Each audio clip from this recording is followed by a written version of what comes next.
High Life, it's about this guy.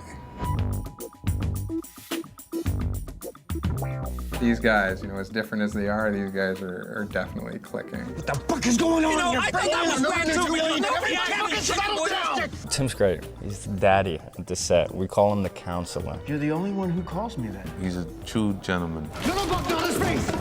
We need his face. A beautiful soul. You need a little extra cash, so you borrow some. But she's like, you're stealing from me. And a terrific father. Dad? Hey, Jamie. Rossif, Sutherland, he's awesome. I can't imagine anyone meeting him and just not falling in love. What can I say, man? Women love me.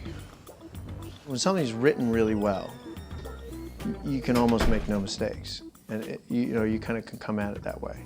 It was so funny and concise and to the point. I saw a lot of humor in it. I got away with women. I know you're very charming. You know, some violence.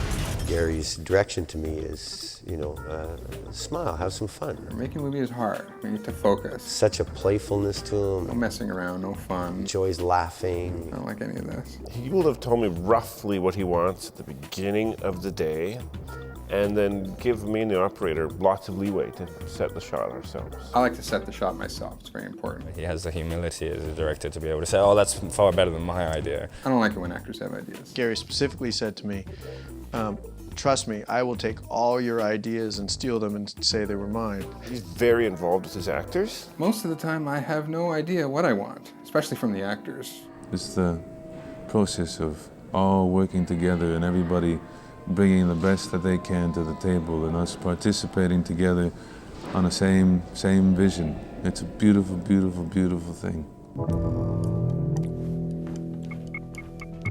It's been about 2 years writing the screenplay for High Life. It's based on a play, and the play is all set in a living room and in a car. They don't even get out of the car. And so the challenge was to open it up and turn it into a movie. So I had been toying with this idea for a Brinks truck heist movie for quite a while, but I could never find the right vehicle for it and find the right characters. And then when I read the play, I thought, oh, this is perfect. These are precisely the type of guys who could pull this off or not pull it off more accurately. And then, of course, backstory, I thought, well, where does this guy Dick, where does he come from? Where, you know, so the idea of seeing him at work, actually having a job, and seeing the bug get released from prison and getting him fired and setting everything up, everything that sets this thing into motion. And then the idea of their dream, which is having this ranch and these horses, and this dream actually becoming their worst nightmare, that just seemed like the right place for it to go, because I think when you live in a dream, it will inevitably become a nightmare, and that's what happens in this picture. That's sort of the journey we've got these guys on. Yet it's funny. Go figure. The nightmare is funny. I don't know why, but it just works out that way.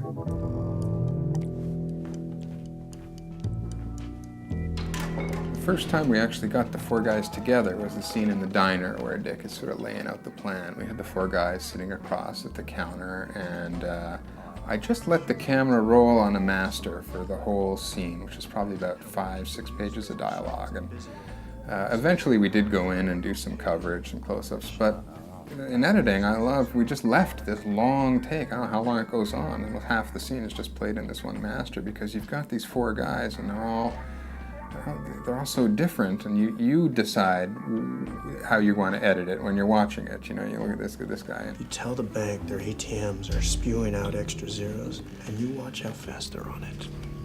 I remember thinking, really just talking and listening, I really just felt like we were just, you know, I didn't feel like performances were happening. You know what I mean? It felt like everybody had gotten to a nice place of just having a good time. Michael Marshall, my director of photography,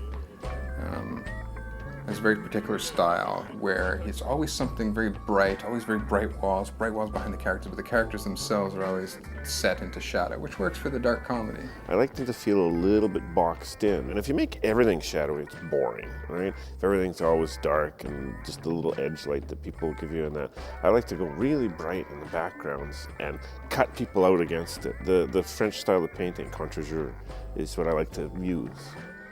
The fun of the job is finding all the seriousness in the comedy, and finding the comedy and all that depression. I need my cheesecake!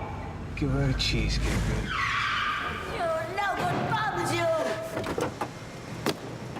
It got to this place where you really felt like all four guys were unconscious. You know, they were out of their heads. Boss, he says he didn't take your tapes. Fuck else could it have been? In a prison? It's really, really kind of a special thing. Bob, let him go!